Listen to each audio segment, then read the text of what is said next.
Magandang umaga po sa ating lahat. Meron tayong na binabantayan isang low pressure area na may posibilidad na maging bagyo. Nasa labas ito ng ating Philippine Area of Responsibility, nasa layo 1,950 kilometers silangan ng Luzon. Kumikilos ng pamanluran at maaari pong itong pumasok sa ating PAR ditong darating weekend. Samantala, update sa binabantayan nating si Bagyong Jenny. Si Bagyong Jenny nga po ay nasa labas na po ng ating Philippine Area of Responsibility. Lumabas ito ng PAR kahapon ng hapon, pero meron mga lugar po tayo na sa ilalim ng tropical cyclone wind signal dahil naapektuhan pa rin ang lugar sa Northern Luzon. Ngayon po, wala na pong mga tropical cyclone wind signal sa ating bansa dahil tuloy na pong lumayo itong si Bagyong Jenny.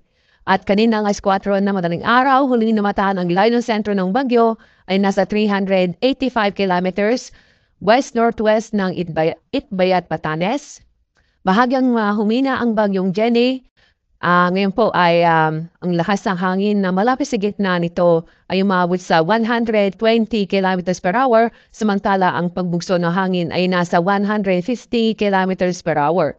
Inaasahan po natin itong kikilos pa layo sa ating bansa sa bilis na 10 kilometers per hour. Itong si Bagyong Jenny ay patuloy pa niyang hinahatak ang habagat, kaya itong habagat ay naapektuhan sa malaking bahagi ng Luzon kasama Metro Manila. Kaya ngayong araw, asahan pa rin ang mga kalat-kalat na pagbulan at thunderstorm sa northern at central Luzon kasama na rin ang Metro Manila, Mimaropa at Calabarzon.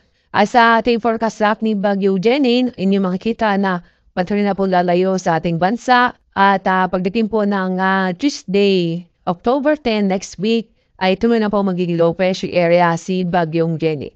Itong southwest monsoon ay makakapekto pa rin ngayon at bukas at maaaring sa weekend sa Sunday ay tuloy na po milalayo ang southwest monsoon. Kaya by Sunday ay ang buong bansa po ay makakaranas po ng improving weather, maliban lang po sa isolated na pagbulan.